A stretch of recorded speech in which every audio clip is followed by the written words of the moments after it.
la cuestión no es cuándo interpretar las escrituras, sino cuándo las estamos interpretando bien o las estamos interpretando demasiado pobre. Entonces, este curso, hermanos, está diseñado para creyentes que han sido llamados al ministerio de la comunicación de la palabra. Entonces, el primer contexto de estos ministros es la iglesia, la cual es alimentada por medio del Espíritu Santo, quien aplica esta palabra a su vida y trabajo cotidiano. Vamos a orar. Señor, te damos las gracias por la oportunidad que nos das de iniciar, Señor, un nuevo curso. Te pedimos, Padre amado, que lo bendigas y que lo llenes de tu gracia, Señor. Te pedimos que el Espíritu Santo ilumine, Señor, todo lo que aquí hagamos. Que todo sea para honrar y glorificar tu santo y bendito nombre. En el nombre de Cristo Jesús. Amén. Muy bien, hermanos. Vamos a dar inicio a nuestro curso de hoy, sabiendo, ¿verdad?, que la palabra de Dios, hermanos, es por medio de la cual cada uno de nosotros podemos conocer lo que Dios, hermano, ha hecho y también lo que quiere hacer con el hombre para el futuro. Tanto el pasado, el presente y el futuro se unen en la palabra de Dios. Nosotros debemos de saber, hermano, que el Espíritu Santo, quien aplica esta palabra a su vida y al trabajo cotidiano, es con el propósito de crecer en el ministerio que el Señor le ha llamado a usted. Por ejemplo, al pastor Francisco le ha llamado el ministerio pastoral, a la sierva Vilma la ha llamado para predicar, enseñar y más aún, todavía no sabemos si el Señor la ha llamado al pastorado. Entonces, es algo, entonces, esto es más allá del proceso de conocimiento.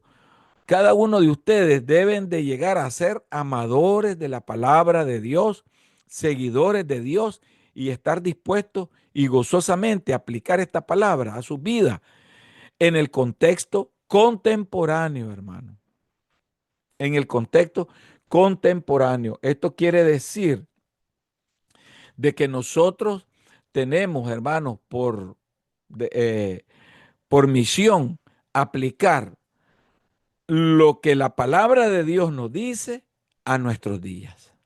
Y entonces nosotros debemos de entender entonces qué es la interpretación bíblica. En primer lugar, la interpretación bíblica es un proceso racional y espiritual que hace un esfuerzo, hermanos, para entender, para entender a los escritores inspirados antiguos, de tal manera que el mensaje de Dios pueda ser entendido, hermano. Esto es algo que a nosotros nos debe de llenar, digamos, de mucha emoción al estudiar el, el, la interpretación bíblica.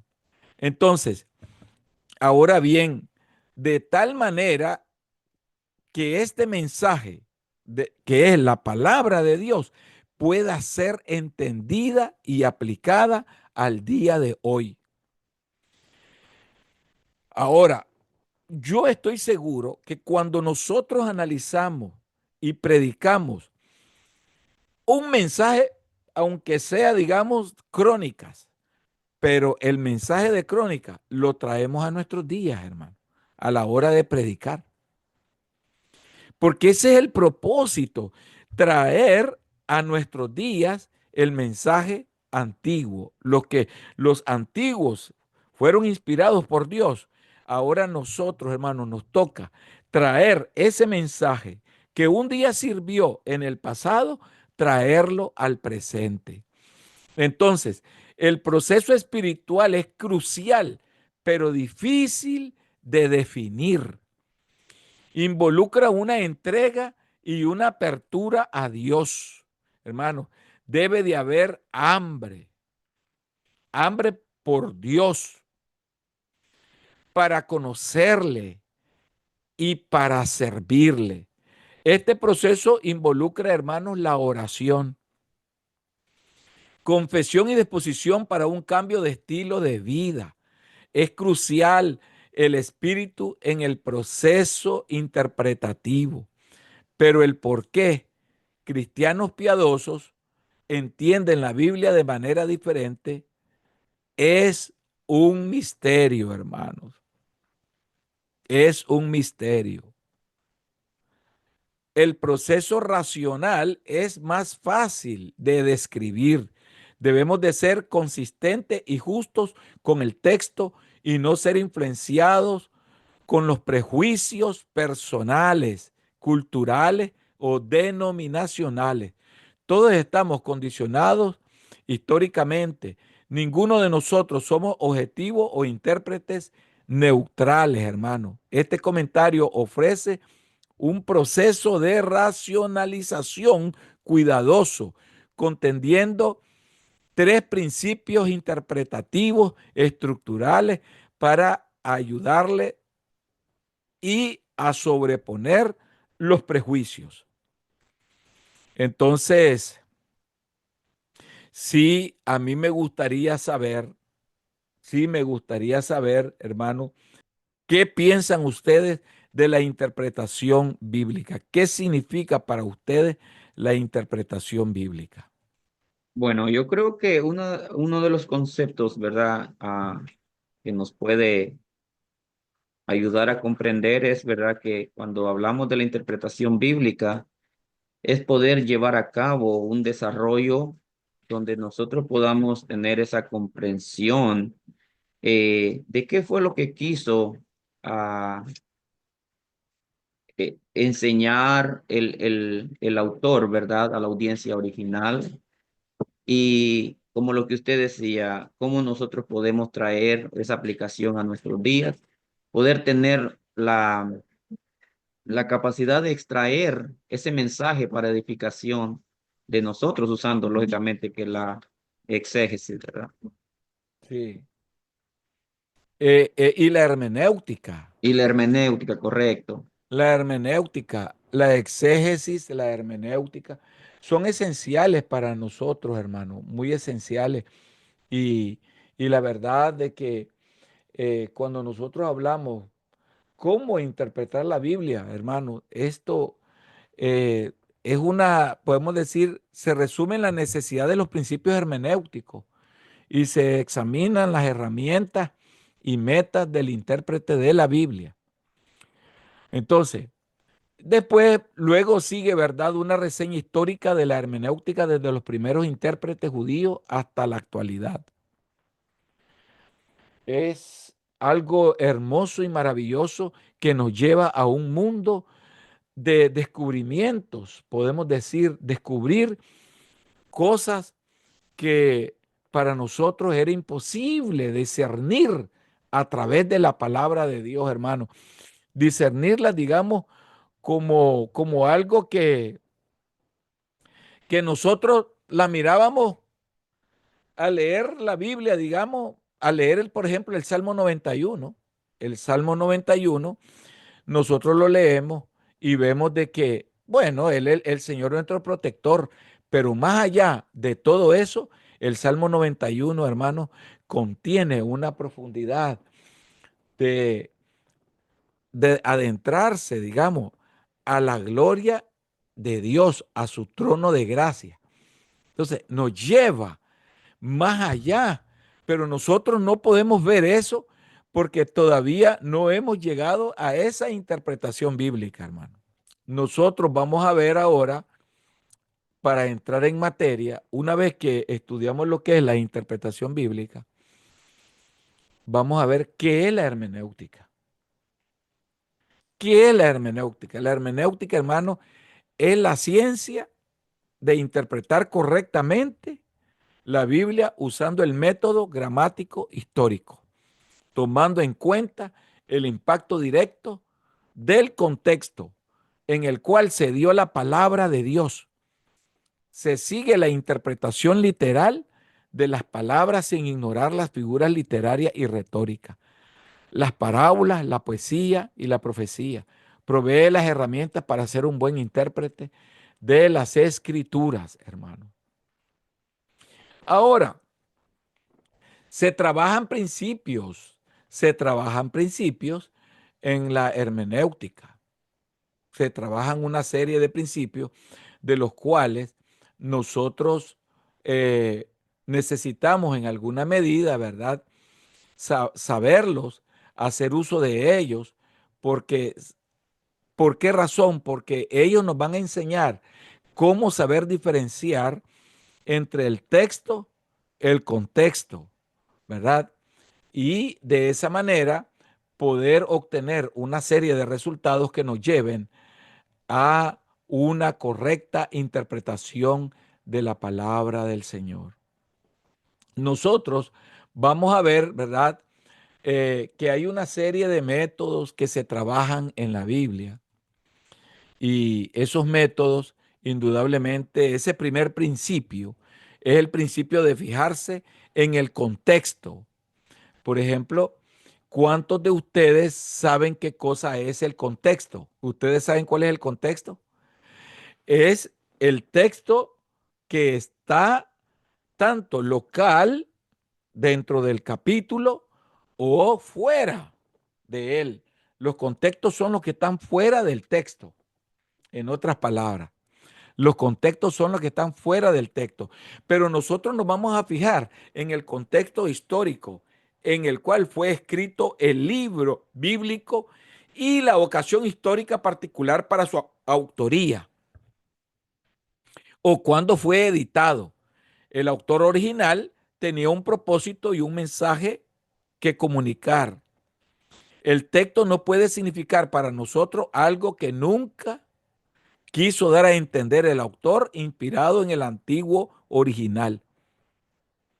Su intención y no nuestra necesidad histórica, emocional, cultural, personal o denominacional es la clave.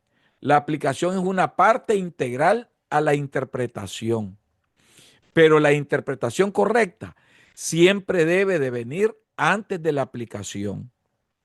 En otras palabras, nosotros no podemos aplicar la palabra, no podemos aplicarla sin que antes, hermano, nosotros nos hayamos sentado a interpretarla. Entonces, primero es la interpretación, ¿verdad? Y después la aplicación. Entonces, debe ser reiterado que cada texto bíblico solamente tiene un y un solo único significado. Este significado era la intención del autor bíblico por medio del liderazgo del Espíritu para comunicarse a sus días. Este único significado puede tener varias aplicaciones posibles a diferentes culturas y situaciones. Estas aplicaciones deben de estar unidas a la verdad central del autor original, que quiere decirnos de que cuando nosotros vamos a aplicar un texto bíblico, vamos a interpretarlo, un texto bíblico, hermano, tiene un solo significado, pero tiene diferentes aplicaciones en la realidad en que nosotros, ¿verdad? Nos queremos enfocar. O sea, a la situación, a la cultura que nosotros queremos enfocarnos. Entonces, tenemos que tener, digamos, ese cuidado en cuanto a esos principios.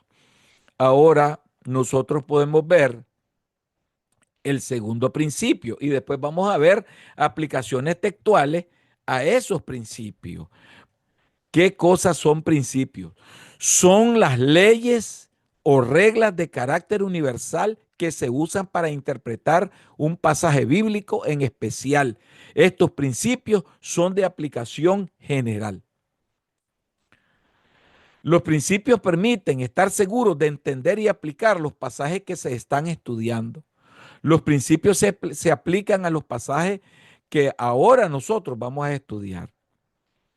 Entonces, esto implica que no se debiera interpretar la palabra sin tener en cuenta estos principios, pues es posible que se produzcan errores de interpretación que confundan al creyente. Entonces, ¿qué cosa es interpretar?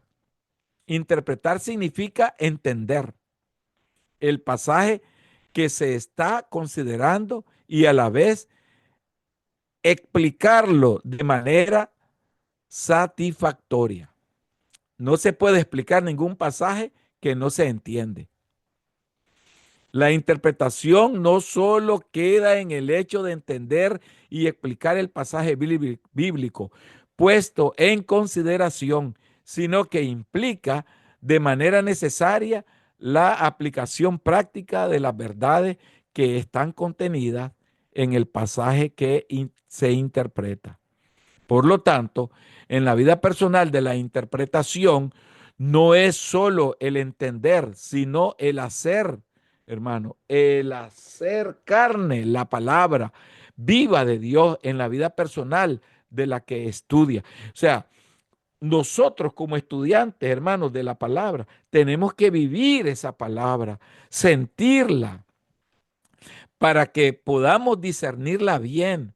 Entonces, ¿qué es la Biblia? ¿Qué significa la Biblia? La Biblia, la palabra Biblia significa libros. Es la palabra de Dios dada al hombre que tiene carácter eterno e inmutable.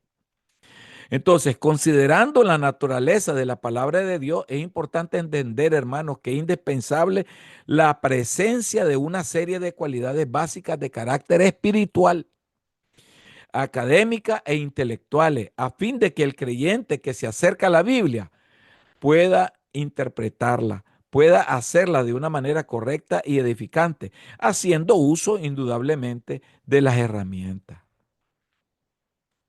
Nosotros debemos de saber que la Biblia es espíritu y vida. Haber experimentado el nuevo nacimiento, como lo dice Juan 3, versículo 3 y versículo 5. El que naciere de nuevo es la única manera que nosotros podemos ver al Señor. No que no lo voy a ver, lo voy a ver, hermano. Entonces, la correcta interpretación es que al nacer de nuevo, cuando yo voy a reconocer, hermano, mi condición, cuando yo reconozco mi condición, le estoy dando el señorío al Señor Jesucristo de que Él es el grande y el primero y que yo soy el pequeño. A eso nosotros le llamamos la esencia de la humildad. Entonces, eh, eso es todo eso que nosotros debemos de ver, son cualidades en el estudiante de la palabra de Dios, la humildad. El estudiante también tiene que preocuparse en usar diccionarios, libros, sus cualidades intelectuales y las herramientas para la interpretación bíblica. Puede hacer uso de muchas herramientas, Biblias de diferentes versiones. Versiones, digamos, me refiero yo, la versión 1960, la versión popular, la versión moderna, etcétera. Y tener siempre la guianza del Espíritu Santo. La iluminación del Espíritu Santo es una necesidad para todo hombre, dice la Biblia en 2 Corintios 4, del 4 al 6. Entonces, las reglas hermenéuticas, hermano, tenemos un principio básico. Ya les expliqué qué cosas eran las reglas. Los principios básicos. Esto significa que las escrituras son explicadas por las mismas escrituras. En otras palabras, la Biblia se interpreta sola, hermano. Esto quiere decir que el estudiar cualquier pasaje de la Biblia debe ser de manera obligada, leer los otros versículos que estén en relación directa con el que se está examinando. Estos versículos son llamados pasajes paralelos. Ustedes ya saben lo que es los pasajes paralelos. Vamos a ver un ejemplo de cada una de las cosas que hablemos y entrar en materia. Veamos Mateo 3, del 13 al 17. Abran su Biblia en Mateos capítulo 3, del 13 al 17.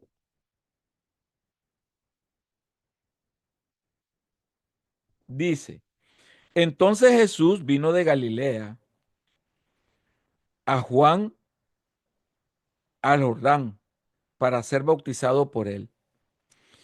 Mas Juan se le oponía diciendo, yo necesito ser bautizado por ti. ¿Tú vienes a mí?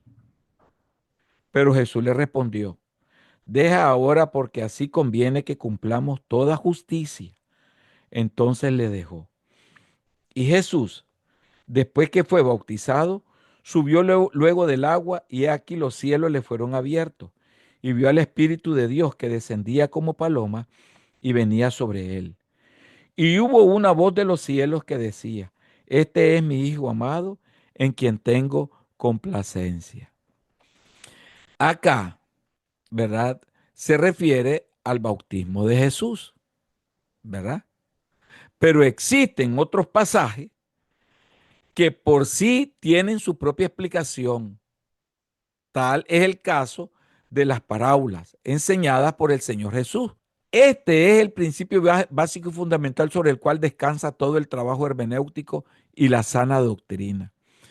Cuando este principio, hermanos, no es considerado, se producen errores.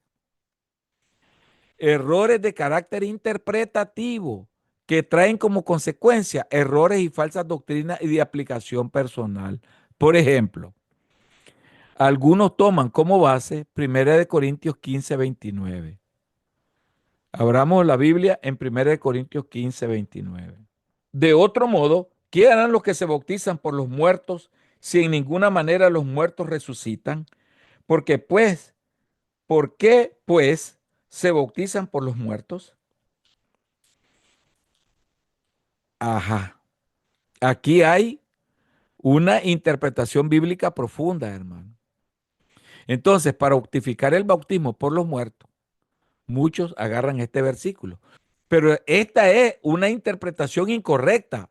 Decir que nosotros tenemos que bautizarnos por los muertos. Eso no es lo que quiere decir el versículo.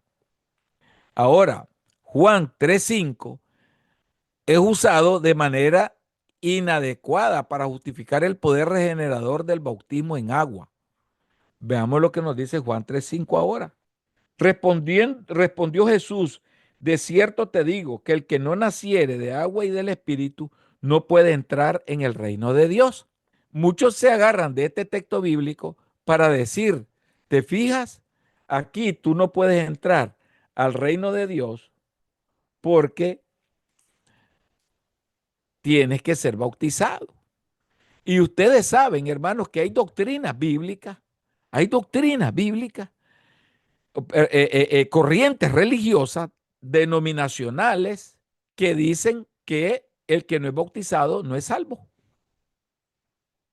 Porque se agarran de este texto bíblico de Juan 3:5. Juan 3:5. Y eso es importante manejarlo. Es importante conocerlo, ¿verdad? Entonces, estamos viendo que definitivamente hay principios que debe de conocer, ¿verdad? El estudiante, el líder, el estudioso de la palabra de Dios.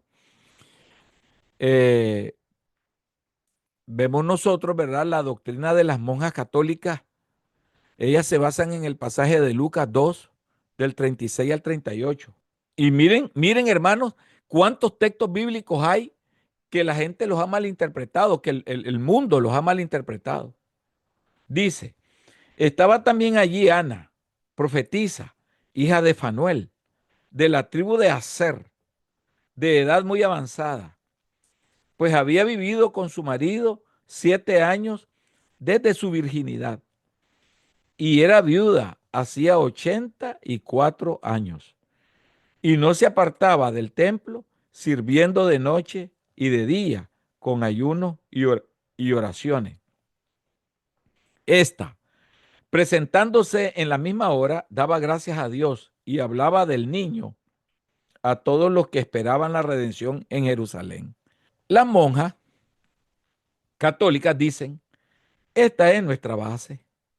Y entonces nosotros tenemos, hermanos, que saber de que en ningún momento aquí hay interpretación para tomar una doctrina y basarnos en ella y aplicarla y hacerla, hermana, una ley. No, en ningún momento, hermano.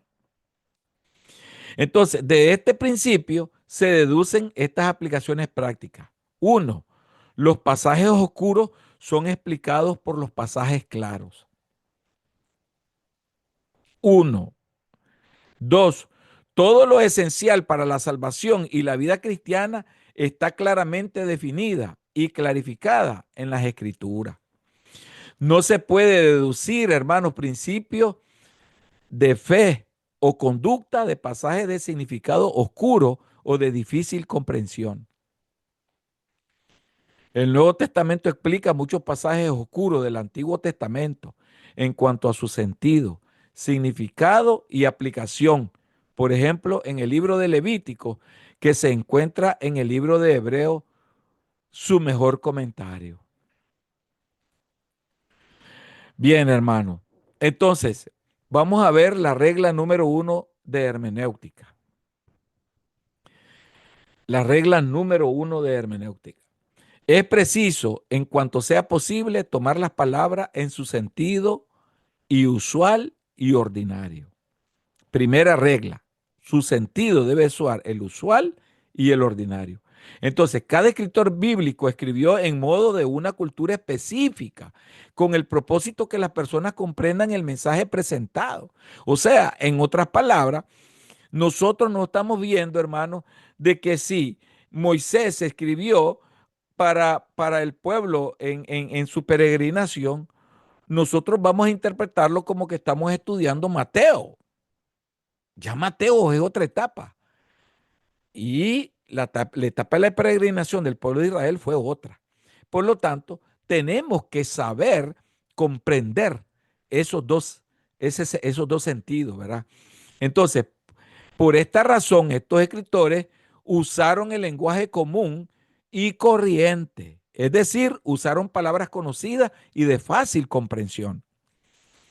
Esto explica que el significado usual y ordinario de una palabra es el significado usual y ordinario. Vamos a ver un ejemplo. Río, por ejemplo, significa río. Caballo significa caballo y así. No significa que se debe de interpretar literalmente cada palabra de la Biblia. Cada idioma y lengua tiene sus propios y comunes formas de expresión que si se interpreta literalmente pierde el sentido usual y ordinario. Esta es una de las características sobresalientes del lenguaje bíblico, sea en el hebreo o sea en el griego. Tanto el hebreo como el griego, hermanos, tienen una serie de modismos y figuras retóricas, tales como parábolas, símiles, expresiones simbólicas, comparaciones, exageraciones, metáforas, etcétera. Debido al estilo de redacción típico del pueblo judío, se tiene que tener en cuenta el sentido figurado de la palabra. Así es que, importante esta primera regla. Vamos a ver unos ejemplos prácticos. Vamos a ver Juan 6:35. Jesús les dijo, yo soy el pan de vida. El que a mí viene nunca tendrá hambre, y el que en mí cree no tendrá sed jamás. Aquí se menciona la palabra pan. Pan viene siendo para nosotros la palabra clave. Para nosotros, ¿cómo se debe tomar la palabra pan? ¿Quién es el pan de vida? Jesús. Jesús. Él es el pan de vida. Pero Jesús también es la palabra, ¿verdad? Él es la Amén. palabra, Él es el verbo. Amén. Entonces, entonces, Él es el pan. Entonces, Él dice, yo soy el pan. Pero cuando se dice, amado estudiante, yo soy el pan, no se está refiriendo a una palabra sencilla de decir yo soy el pan. se está refiriendo a una palabra integral que significa, hermano, el todo en lo que es el alimento. Pero ese alimento, hermano, no es un alimento que solamente va a saciar nuestra necesidad, digamos, en ese momento. Pero a este pan que se está refiriendo aquí, el texto bíblico de Juan 6:35, es un pan diferente. Es un pan espiritual que da vida para siempre. O sea, es un pan que va a alimentar toda nuestra vida espiritual, desde la punta de nuestra cabeza hasta los pies, espiritualmente hablando, y que va a profundizar en el alimento correcto para que nosotros no nos debilitemos. Entonces, es interesante esta evaluación, este análisis. ¿Por qué razón? Esta interpretación. Porque ese pan, cualquiera dice, yo soy el pan de vida y todo el mundo lo dice. Jesucristo es el pan, pero ¿por qué es el pan? Yo puedo tomar de ese pan y me imagino el pan que venden en las panaderías. Y ese pan lo único que hace es saciarme por un momento. Mas Cristo me sacia por siempre, por la eternidad. Entonces, el pan tiene un significado que va más allá. Significa, hermano, saciar el hambre por siempre, dar vida por siempre, dar salud por siempre. No es cualquier pan. Por esa razón es que debemos de saber manejar la interpretación. Vamos a ver otra interpretación. Génesis 6:12. Y miró Dios la tierra, y he aquí que estaba corrompida, porque toda carne había corrompido su camino sobre la tierra. Aquí la palabra central y metafórica es carne, ¿verdad? Y camino, carne y camino, los dos, carne y camino, ¿verdad? Entonces, vamos a identificarlo. En Génesis 6:12. Dice, y miró Dios la tierra y aquí que estaba corrompida, porque toda carne había corrompido su camino sobre la tierra. Cuando nosotros tomamos esta interpretación, tenemos que tener mucho cuidado porque de una u otra forma, aquí no está fácil la interpretación. No está fácil. ¿Por qué razón no está fácil? Porque en primer lugar, en primer lugar, nosotros dice que toda carne había corrompido. Cuando dice toda carne, aquí está mencionando, ¿verdad? El escritor de Génesis, que es Moisés, está describiendo, y esto es importante que lo manejemos porque lo vamos a utilizar, esto que estamos estudiando, les va a ayudar a ustedes a manejar mejor el Antiguo Testamento, el curso. Esto es clave, porque aquí, en esta interpretación del Génesis, toda carne no se está refiriendo tan solo a la carne, se refiere al hombre, ¿no? Se refiere al hombre.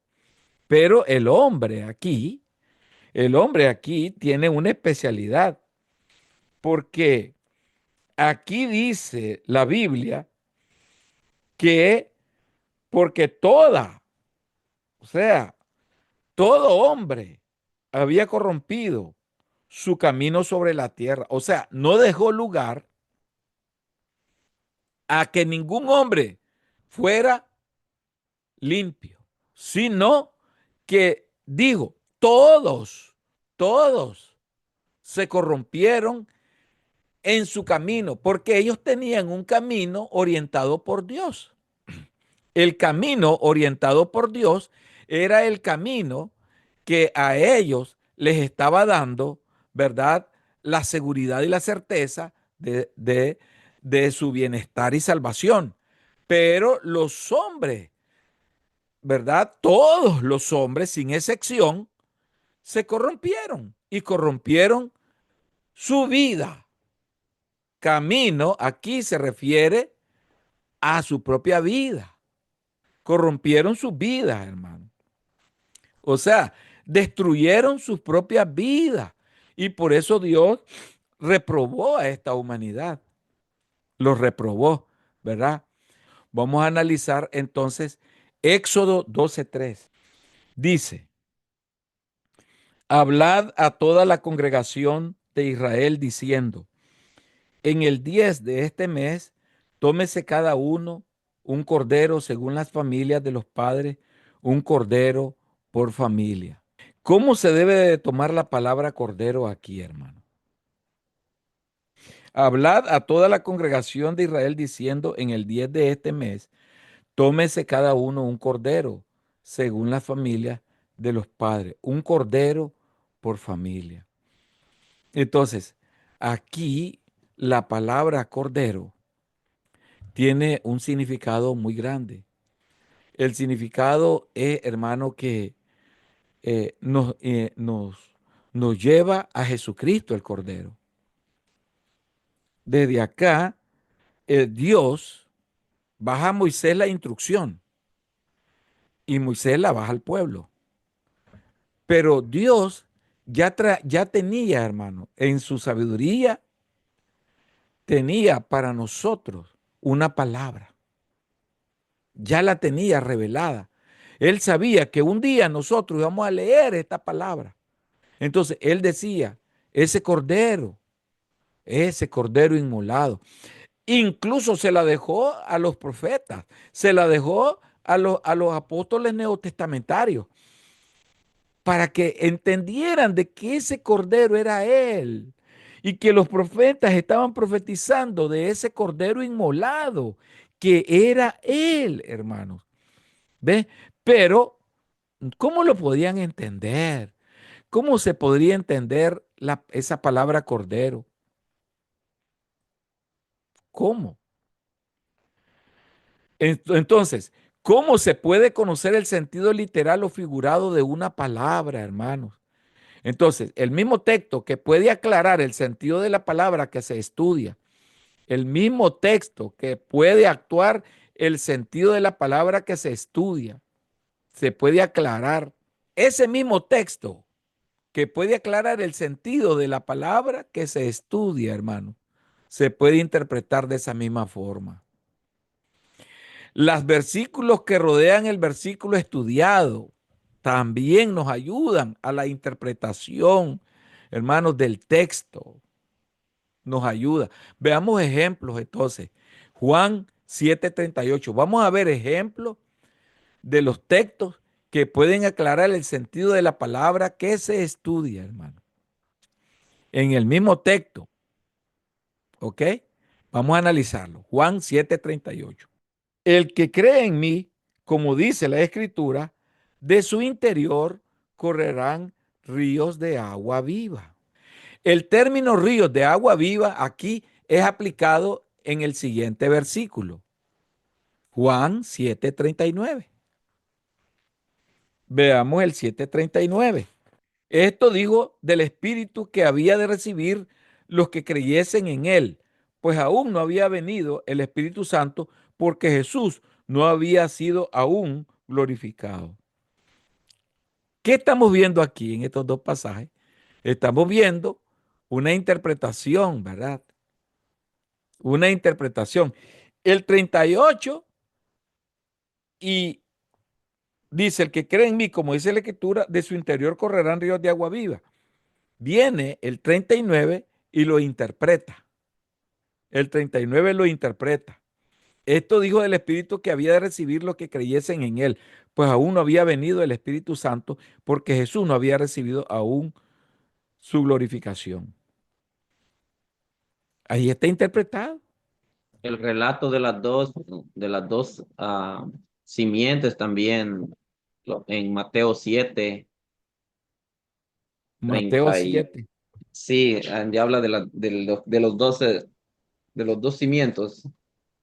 O también ahí se interpreta. Ahí directo los interpreta también, sí. Exacto, qué bueno.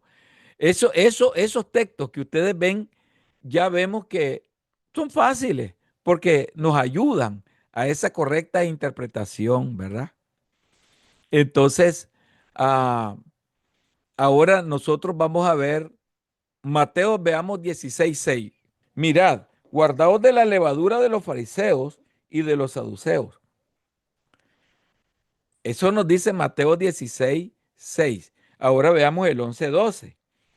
¿Cómo es que no entendéis que no fue por el pan que os dije que os guardase de la levadura de los fariseos y de los saduceos?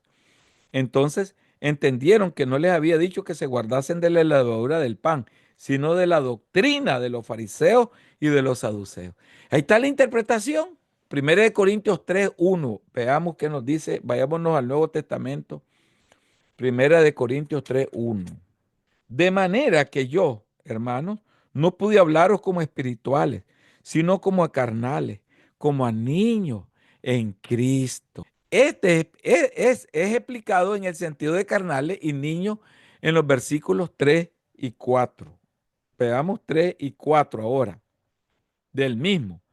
Porque aún sois carnales, pues habiendo entre vosotros celos, contiendas y disensiones, no sois carnales y andáis como hombres. Porque diciendo el uno, yo ciertamente soy de Pablo, y el otro, yo soy de Apolos, ¿no sois carnales? ¿Qué les parece? Ahí lo explica, ahí da la explicación. Del uno, la explicación está en el 3 y en el 4 de Primera de Corintios.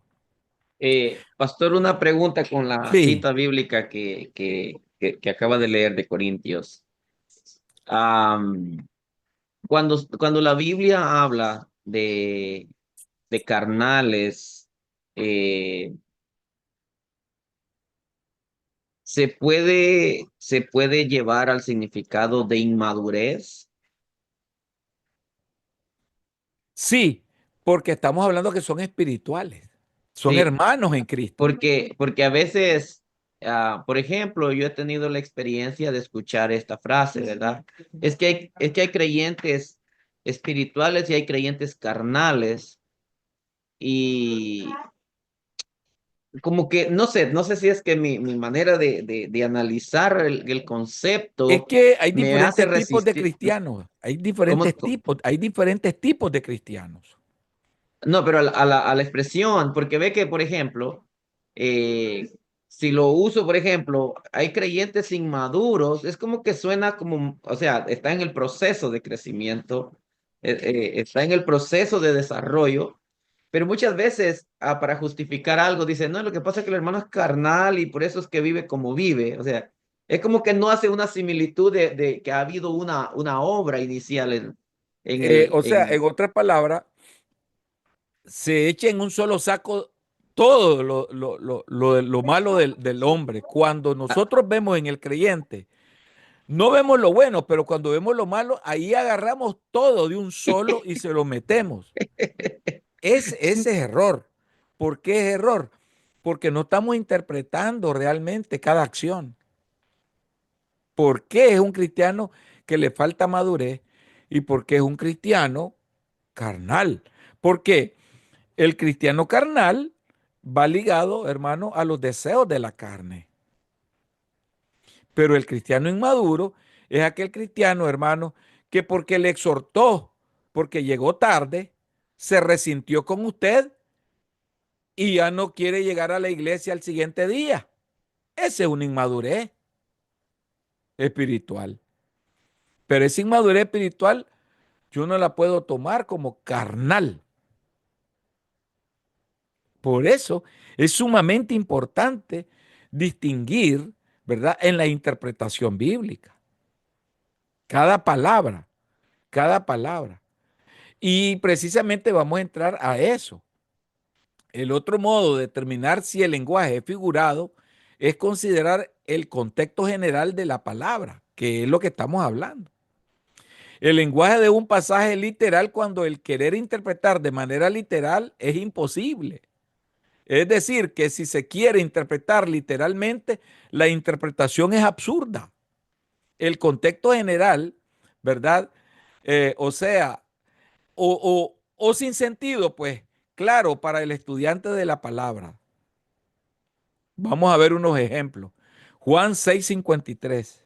Jesús les dijo, de cierto os digo, si no coméis la carne del Hijo del Hombre y bebéis su sangre, no tenéis vida en vosotros.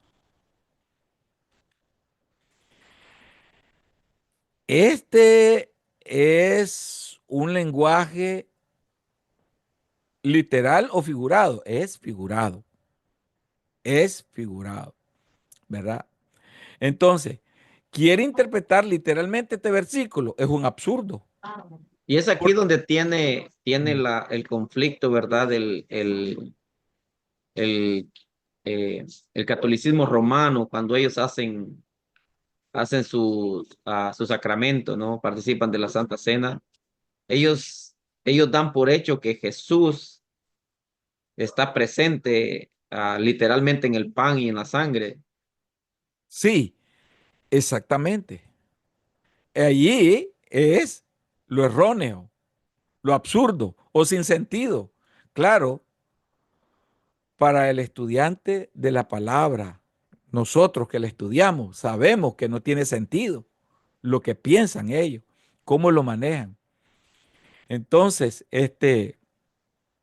veamos primera de Timoteo, porque determinaría, digamos, un canibalismo, podemos decir esto, antibíblico. Por lo tanto, su sentido es figurado. No, yo creo que Porque la lo que audiencia, hacen los católicos es un canibalismo sí, bíblico. sí, yo creo que la audiencia inicial, ¿verdad? Tuvo ese mal concepto al inicio, cuando Jesús les hablaba de esa manera, pero tenían esa resistencia, ¿verdad? Sí, era bien difícil porque no podían interpretar. Veamos primera de Timoteo 1:13. Primera de Timoteo 1:13. Habiendo yo sido antes blasfemo, perseguidor e injuriador, mas fui recibido a misericordia, porque lo hice por ignorancia, en incredulidad.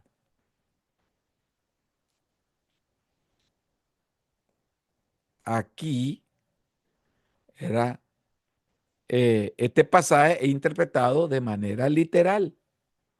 No soporta otra interpretación que no sea literal, hermano. Es literal 100%, ¿verdad? Porque se está describiendo él como lo que él fue realmente. Fue un hecho de la manera como Pablo entendió. Veamos Cantares 1:9. Casi no tocamos ese libro, ¿verdad? Cantares 1:9.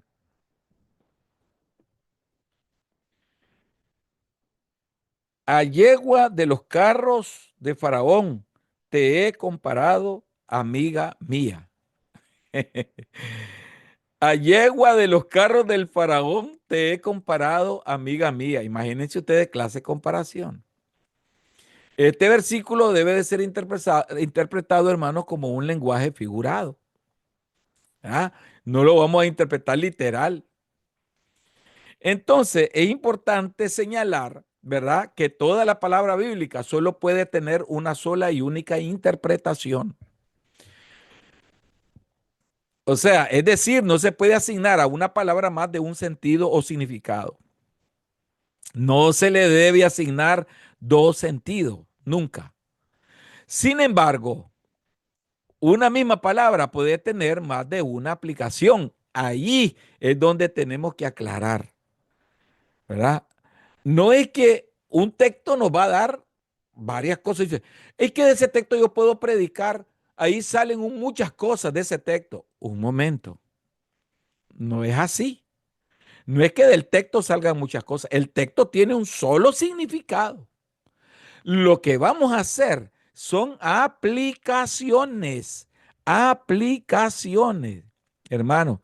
Entonces, eh, puede tener una aplicación particular para una situación específica. ¿Ya? Podemos aplicar ese versículo para una situación específica, pero con el mismo significado. Eso es importante estudiarlo. Sin embargo, ¿verdad? Eh, una misma palabra puede tener, dijimos, más de una aplicación particular para una situación específica. Entonces, ejemplo, la palabra carne, por ejemplo, que ya la estudiamos, puede tener varios significados. Nosotros podemos ver, ¿verdad?, que es importante señalar que toda la palabra bíblica solo puede tener una sola y única interpretación. Es decir, no se puede asignar a una palabra más de un sentido o significado. Matar es matar, pero yo lo puedo aplicar a diferentes formas. Eso sí, lo puedo aplicar como lo hice, ¿verdad? Entonces, Algo así hizo, pastor, Jesús cuando está internando el pecado, ¿verdad? Tratando con los fariseos, dice, la ley dice, no adulterarás, pero cualquiera que vea a una mujer y la codicea en su corazón es un adúltero. O sea, le hace una sí, aplicación. es una aplicación porque la palabra adúltero o adulterar significa una sola cosa, pero le podemos dar varias aplicaciones. Podemos darle varias aplicaciones. Igual, por ejemplo, la palabra carne puede tener varios significados, significado que es determinado por el contexto inmediato o la enseñanza general de la palabra de Dios. De allí que no se puede asignar a un texto específico todos los significados que pueden encontrarse en los otros versículos. No se puede explicar todos los sentidos encontrados en los siguientes pasajes a un solo pasaje, tal como Juan 6:53.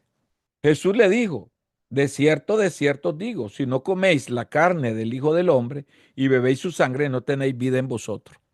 Es muy importante darle, no todo, hermano. Aquí nosotros no podemos dar significado a todo, porque eh, aquí, digamos, aquí yo lo que veo es que de cierto os digo, si no coméis la carne del Hijo del Hombre, pero lo que está diciendo es, si, refiriéndonos al pan, que Él es el pan de vida, si no comemos, si nosotros no estudiamos la carne de Cristo, está aquí en su palabra, hermano. Si nosotros no tomamos esta palabra, que es vida, ¿verdad? Su carne, su sacrificio, porque en los sufrimientos de Jesucristo están referidos, digamos, el sufrimiento de Jesucristo, su sacrificio, hermano, en su cuerpo, lo que hace es, en la interpretación, en una de las aplicaciones que nosotros podemos, es que nos quita el velo que nos cegaba y nos pone el velo que nos hace ver la verdad. ¿Qué nos hace ver? Su cuerpo, su carne. Hebreos 10:20, hermano. Vean Hebreos 10:20. Por el camino nuevo y vivo, Él nos abrió a través del velo. Esto es de su carne. ¿Ve? Para que podamos entrar al lugar santísimo, de acuerdo a lo que nos dice el 19. Maravilloso, hermano. Entonces, ¿cómo se puede encontrar el significado de una palabra específica? Por medio de las ayudas externas, como el consultar el diccionario castellano, el diccionario bíblico o un comentario.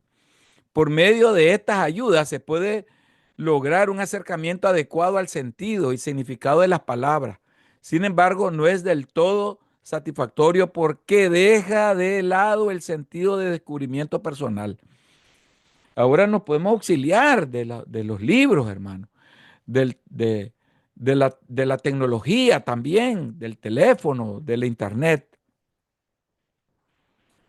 Entonces, por medio del estudio personal de la palabra de Dios, considerar cómo usa el autor la palabra que se estudia. Es importante señalar que dos autores pueden usar una misma palabra con dos sentidos diferentes. Ustedes saben bien que en los comentarios bíblicos son así. Cada comentarista lo expresa de manera diferente, hermano. O sea, le dan diferentes aplicaciones. Una de Bien, las cosas, pastor, que sí, yo uso para, ¿verdad? Cuando preparo un mensaje y el texto no lo veo claro, lo que uso es diferentes versiones de la Biblia, como lo que usted dijo hace un rato, sí. porque hay versiones que como que le hace ver más claro a uno la palabra que están usando en otra versión. Bueno, yo he hecho ese ejercicio como lo han recomendado, ¿no? Y como que nos da bastante luz usar esas herramientas. Amén, amén. Vamos a ver ahora la regla número 2 de hermenéutica. Es preciso tomar las palabras en el sentido que indica el conjunto de la frase del texto. Es preciso tomar las palabras en el sentido que indica el conjunto de la frase del texto. Vamos a ver, este principio deriva del anterior de manera lógica. Toda palabra de la Biblia está inmersa en un contexto inmediato que es el propio del texto, o el propio texto, pues. Por consiguiente, el sentido de la palabra está determinado por el pensamiento que el autor se propone comunicar. De allí que es necesario e indispensable determinar cuál es la idea o pensamiento del texto y de acuerdo a este pensamiento determinar el sentido de las palabras que componen el texto en referencia. Implica que no se debe dar un solo sentido general a una palabra, pues esta puede tener otros sentidos que están determinados por el pensamiento que comunique el autor. Entonces, pautas básicas para determinar el propósito del autor. Uno, considerar el testamento de manera básica. El Antiguo Testamento es preparación para el Nuevo. Eso lo estamos estudiando. Mientras que este es el cumplimiento del Antiguo. Ejemplo, la palabra fe tiene un sentido especial en el Antiguo Testamento que difiere del Nuevo.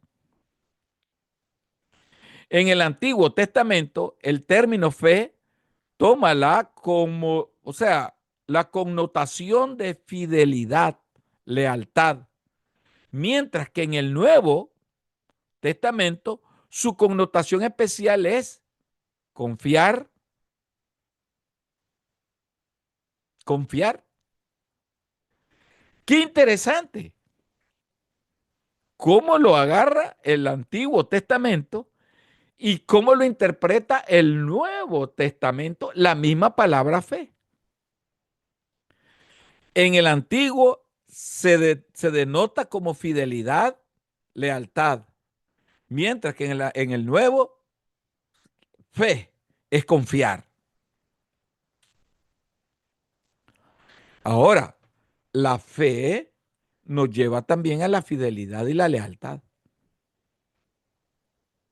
Pero hoy día nosotros queremos que la fe, o sea, eh,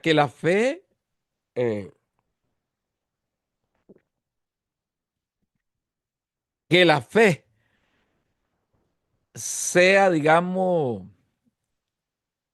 sean nuestros ojos para ver lo que está oculto. Entonces, nosotros no podemos ver lo que está oculto si no es por medio de la fe. Entonces, ah, Vamos a ver, el significado del término fe se determina por el propósito del texto. Gálatas 1:23. Abramos Gálatas 1:23.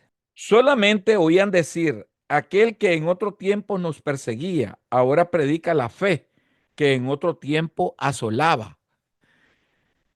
¿Qué les parece? ¿Qué les parece? ¿Cómo se interpreta aquí la fe, el término, no?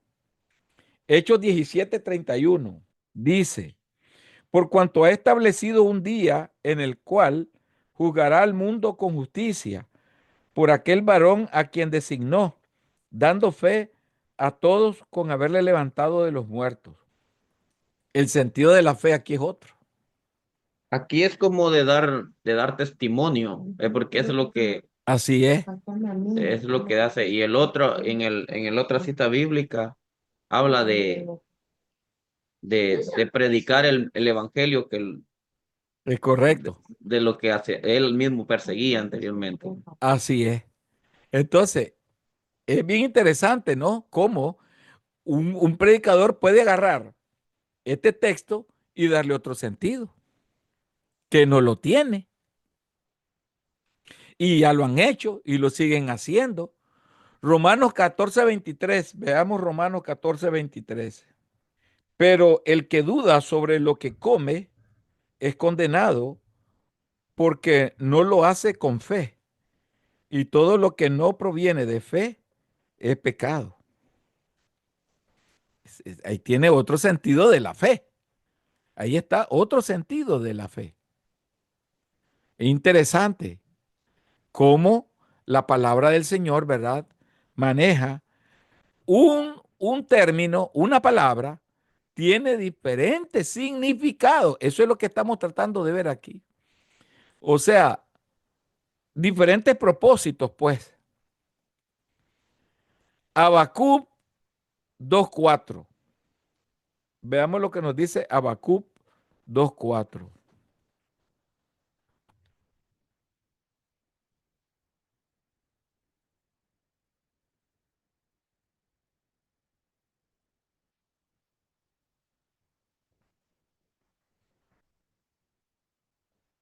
Habacuc, Habacuc, ¿dónde estará? Aquí está Habacuc.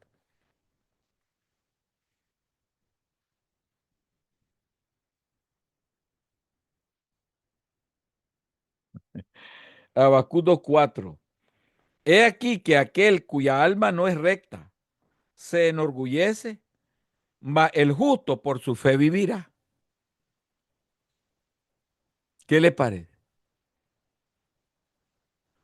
Y aquí hay varios significados interpretativos en este texto, porque dice aquel cuya alma no es recta.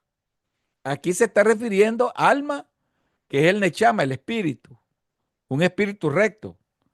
Se enorgullece, va el justo por su fe vivirá. Y aquí es otro significado. ¿Ves? Entonces, sumamente esencial saber interpretar todo esto, hermano. Ahora, leamos Efesios 4:13. Hasta que todos lleguemos a la unidad de la fe y del conocimiento del Hijo de Dios, a un varón perfecto, a la medida de la estatura de la plenitud de Cristo. Este es otra fe. Esta es otra interpretación de la fe que nosotros estamos analizando aquí, ¿verdad? Y así sucesivamente podemos nosotros ver todo esto. Ahora, vamos a ver la regla número 3 de hermenéutica. Es necesario considerar el contexto del pasaje. Es necesario considerar el contexto del pasaje. Regla número 3. El contexto son los versículos que antes y después del texto que se estudia, ¿verdad? Son los contextos. Tipo de contexto. El contexto puede ser contexto inmediato. Son los versículos que rodean de modo inmediato el texto que se estudia. Y el contexto mediato, que son los capítulos que rodean el capítulo donde está el versículo que se está estudiando. Entonces, el contexto testamentario en que ¿En qué testamento está el texto que se estudia? Contexto general, que es el de toda la Biblia. El contexto brinda la información necesaria para interpretar de manera correcta un versículo específico. Por consiguiente, no debería ser interpretado un texto aislado de su contexto, a excepción de Proverbios, donde la mayoría de los versículos son unidades independientes. Vamos a ver ejemplos. Si se considera tan solo Juan 3:26, veamos Juan 3:26.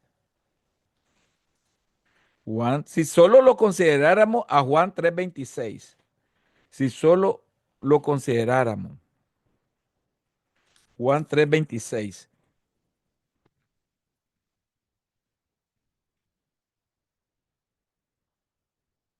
Y vinieron a Juan y le dijeron, Rabí, mira que el que estaba contigo al otro lado del Jordán, de quien tú diste testimonio, bautiza y todos vienen a él. Ahora, esto es importante, ¿verdad? Porque se llegaría a la conclusión que Jesús bautizó, pero ¿qué dice en el contexto? Juan 4, 1 y 2. Cuando pues el Señor entendió que los fariseos habían oído decir, Jesús hace y bautiza más discípulos que Juan, aunque Jesús no bautizaba, sino sus discípulos. Ahí aclara, ahí lo aclara. Aunque Jesús no bautizaba, sino sus discípulos. Pero le llegan a Juan diciendo otra cosa. En Juan 3:26. Y vinieron a Juan y le dijeron, Rabí, mira que el que estaba contigo al otro lado del Jordán, de quien tú diste testimonio, bautiza y todos vienen a él. ¿Se imaginan cómo es el comentario cuando llega un comentario maligno? O sea, una calumnia, una mentira. No era cierto. Jesús no era el que bautizaba, dice la Biblia que eran los apóstoles. Qué interesante la interpretación, qué interesante el auxilio de los contextos, hermano. Qué interesante poder auxiliarnos de los contextos. Qué interesante, ¿verdad? Entonces, ese es un ejemplo. Es un ejemplo. Vamos a ver otro segundo ejemplo. ¿Qué significa el término misterio? Efesios 3:4. Efesios 3:4.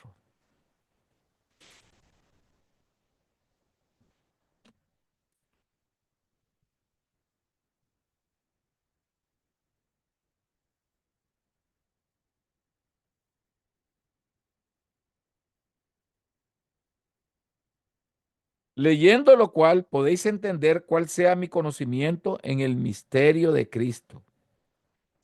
Leyendo lo cual podéis entender cuál sea mi conocimiento en el misterio de Cristo. ¿Qué significan los rudimentos del mundo de Gálatas 4:3? Ya eso ya lo conocemos. Regla número 4 de hermenéutica. Todo pasaje bíblico debe ser interpretado a la luz de los pasajes paralelos. Los pasajes son aquellos textos bíblicos que tratan del mismo tema o incidente. Por ser pasajes paralelos o un pasaje, debe de ser interpretado dando a luz del otro. O sea, que este da a luz el otro pasaje. De manera general, el pasaje paralelo contempla, complementa más bien, explica o aclara el sentido y significado del pasaje que se está estudiando. Veamos un ejemplo. Mateo 14, del 15 al 21. Mateo 14, del 15 al 21. Cuando anochecía, se acercaron a él sus discípulos diciendo, el lugar es desierto y la hora ya pasada. Despide a la multitud para que vayan por las aldeas y le compren de comer. Jesús les dijo, no tienen necesidad de irse, dadles vosotros de comer. Y ellos dijeron, no tenemos aquí 5 panes, y no tenemos aquí sino 5 panes y 2 peces.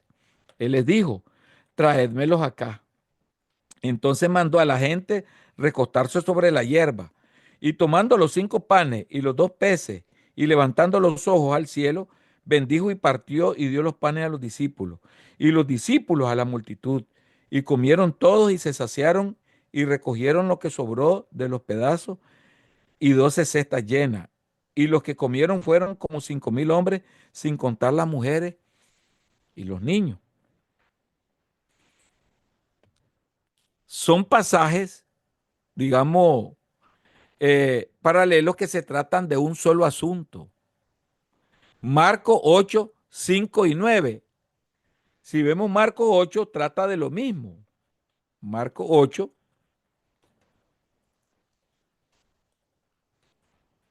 trata de lo mismo.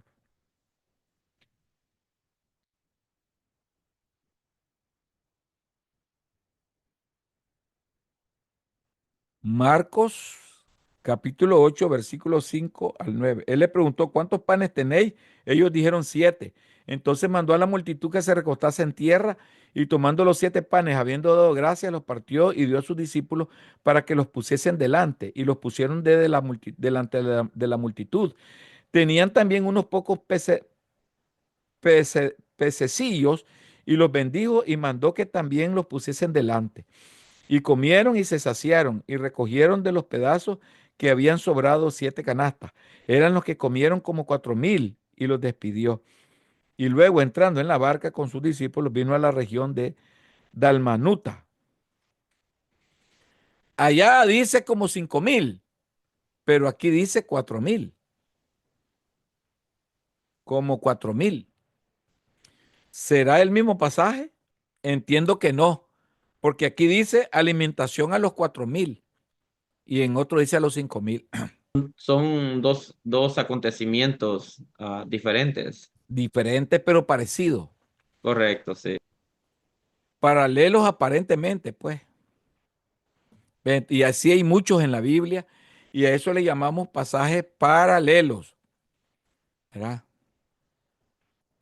Entonces, esos son paralelos aparentes, y están los paralelos reales. Estos son aquellos pasajes donde existe similitud en la fraseología y conceptos, o el contenido es el mismo. Ejemplo, las referencias al término hijo de hombre, las referencias al término conforme al corazón de Dios, ¿verdad?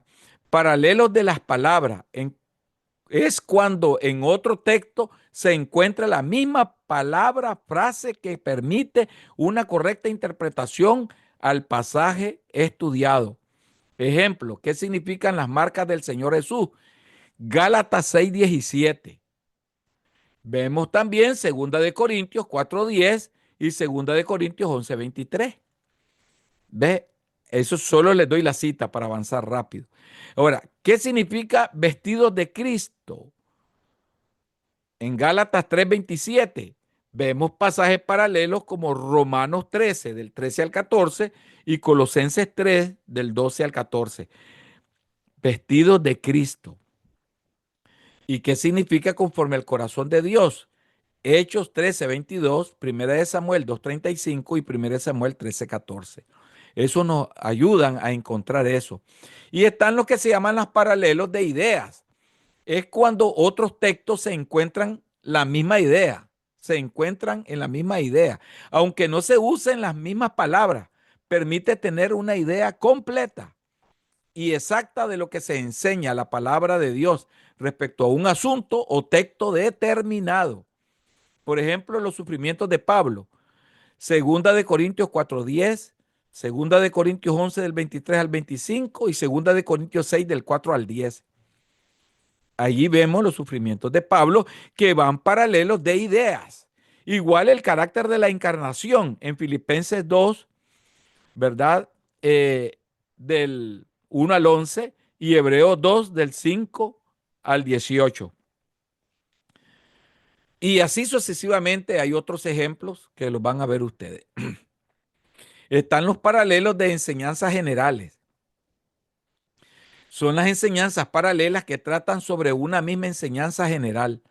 La misma palabra de Dios da esta norma cuando se usan expresiones tales como conforme a los profetas, como dice la Escritura, por boca de los profetas. Primera de Corintios 15:3 y 14, Hechos 3:18, Romanos 12:6. También tenemos ejemplos sobre la resurrección, Primera de Corintios 15 y Apocalipsis 20. Mateo 24 del 1 al 25 y 46 y 2 de Tesalonicenses 2. Están los paralelos históricos. Son los pasajes que se refieren a un solo evento histórico. El ejemplo más importante se da en los evangelios, de manera especial en los sinópticos.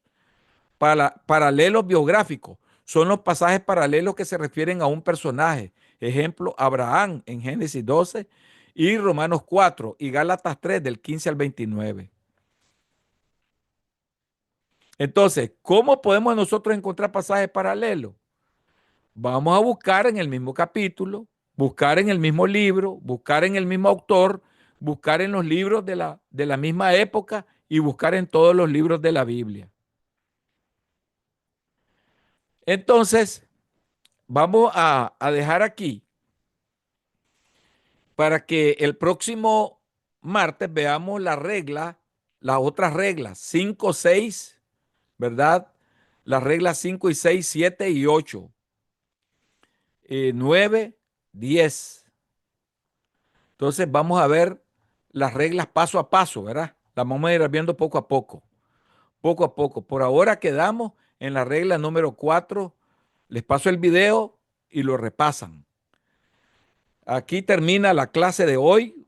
Fue una clase muy productiva, considero yo, hermanos. Amén, pastor. Fue una clase muy productiva y espero Esto, que sirva de bendición para ustedes. no, es algo bien necesario. Ve que quiera que no estamos siempre edificando a otros y qué mejor tener el cuidado de cómo les, les enseñamos, ¿verdad? Claro, Y bueno, es que es una responsabilidad poder llevarles el mensaje con la cual el propósito, ¿verdad? Que el Señor lo dejó, pero para eso se necesita tener entendimiento de lo amén. que tenemos que hacer, ¿no? Claro, si no hay ese entendimiento, es imposible que el líder pueda ayudar a otros. Pero trabajar empíricamente no se puede, hermano. Tenemos que enseñar a otros. Yo el jueves estoy enseñando, ¿verdad? El otro curso a otros hermanos y mañana miércoles que estamos con introducción al Antiguo Testamento, hermano. Vamos entonces, hermano, a orar. Voy a pedir al pastor Francisco que nos despida en oración. Amén, pastor.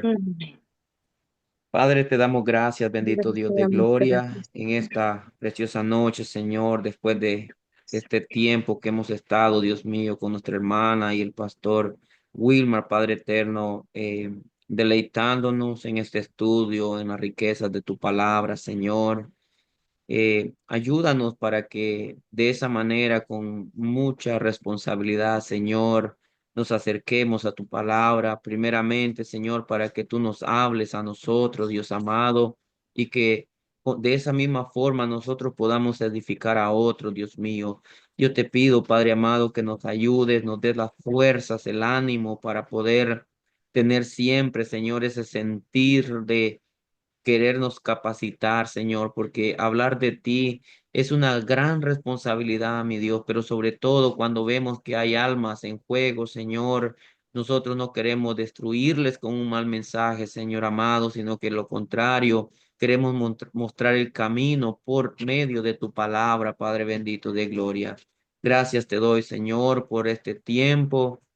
Ayúdanos que en el transcurso de la semana nos pueda ayudar esta enseñanza muy preciosa, Señor. Sigue capacitando al pastor Wilmar, Señor.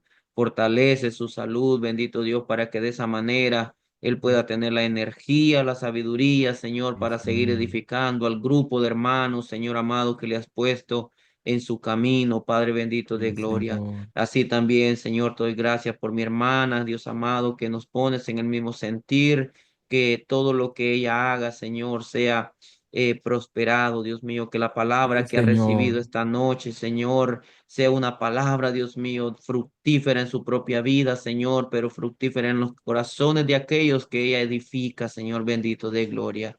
Gracias te damos, Padre bendito, en esta noche. Permítenos descansar también, Señor, mientras descansamos, Padre eterno, que tu palabra siga siendo, Señor, rema en nuestras vidas, Padre bendito Sí, de gloria. En el Señor. nombre de Jesús. Amén.